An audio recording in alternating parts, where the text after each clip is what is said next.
नमस्कार मित्रांनो, पुन्हा एकदा तुमचं स्वागत आहे इन्फो मराठी 24 या यूट्यूब चॅनलवर. मित्रांनो, 8व्या वेतन आयोगामुळे रिटायरमेंट कर्मचाऱ्यांची पेन्शन किती वाढणार आहे याबद्दल आपण आजच्या व्हिडिओमध्ये बघणार आहोत. याबद्दल एक महत्त्वाची बातमी येत आहे.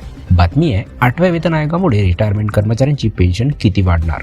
मित्रांनो, याबद्दल आपण नक्की बघूया, पण त्याआधी जर तुम्ही आपल्या चॅनलवर नवीन असाल तर चॅनलला सबस्क्राईब करून बाजूला दिलेल्या बेल आयकॉनला नक्की क्लिक करा. व्हिडिओ जर कामाचा आणि महत्त्वाचा वाटला तर व्हिडिओला लाईक करून आपल्या मित्रपरिवारासोबत नक्की शेअर करा. आणि हो मित्रांनो, व्हिडिओला शेवटपर्यंत नक्की बघा, जेणेकरून तुमच्याकडून कोणतीही माहिती सुटणार नाही. मित्रांनो, मोदी सरकारने नुकताच 8वा वेतन आयोग बनवण्याचा मार्ग मोकळा केला आहे. यामुळे केंद्रीय कर्मचाऱ्यांच्या पगारात बदल होणार आहेत. सेवानिवृत्त कर्मचाऱ्यांच्या पेन्शनमध्येही वाढ होणार आहे. 2025च्या अर्थसंकल्पापूर्वी केंद्रीय मंत्री अश्विनी वैष्णव यांनी 16 जानेवारी रोजी या आयोगाची स्थापनेची घोषणा केली होती. त्यांच्या शिफारसी 1 जानेवारी 2026 पासून लागू होतील असे त्यांनी सांगितले होते. मित्रांनो, त्याआधी आपण बघूया की फिटमेंट फॅक्टर म्हणजे नेमकं काय असते.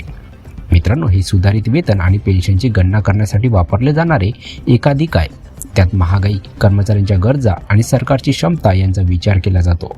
अहवालानुसार फिटमेंट फॅक्टर 2.57 वरून 2.86 पर्यंत वाढू शकतो. त्यामुळे पगार आणि पेन्शन वाढेल. मित्रांनो, आता आपण बघूया की UPS म्हणजे काय, त्याची अंमलबजावणी कशी होणार आहे. मित्रांनो, ही निवृत्ती योजना आहे. हे जुनी पेन्शन योजना आणि NPSची सर्वोत्तम वैशिष्ट्ये एकत्र करते. त्यामुळे सरकारी कर्मचाऱ्यांना निवृत्तीनंतर सुरक्षित लाभ मिळणार आहे.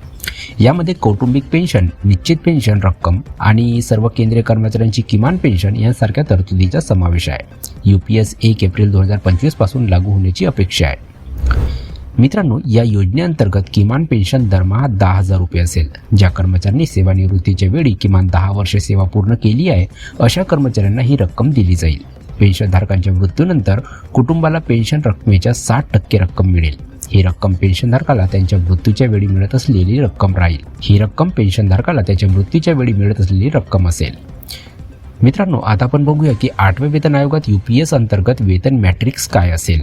2.86च्या फिटमेंट फॅक्टरच्या अंमलबजावणीसह केंद्रीय कर्मचाऱ्यांचे किमान मूळ वेतन 18,000 रुपयावरून 51,480 रुपयापर्यंत वाढू शकते. ही मोठी वाढ असेल. मित्रांनो, आता आपण बघूया की 8व्या वेतन आयोगात UPS अंतर्गत किमान किती पेन्शन असेल. मित्रांनो, पेन्शनमध्येही चांगली वाढ अपेक्षित आहे. सध्याच्या 9,000 रुपयावरून ते 17,280 ते 25,740 रुपयापर्यंत वाढू शकते. हे अंतिम फिटमेंट घटकावर अवलंबून असेल. तर मित्रांनो, कशी वाटली ही कामाची आणि महत्त्वाची बातमी. जर बातमी कामाची आणि महत्त्वाची वाटली असेल तर व्हिडिओला लाईक करून आपल्या मित्रपरिवारासोबत नक्की शेअर करा. तसेच जर तुम्ही आपल्या चॅनलवर नवीन असाल तर चॅनलला सबस्क्राईब करून बाजूला दिलेल्या बेल आयकॉनला नक्की क्लिक करा. व्हिडिओ बघितल्याबद्दल खूप खूप धन्यवाद.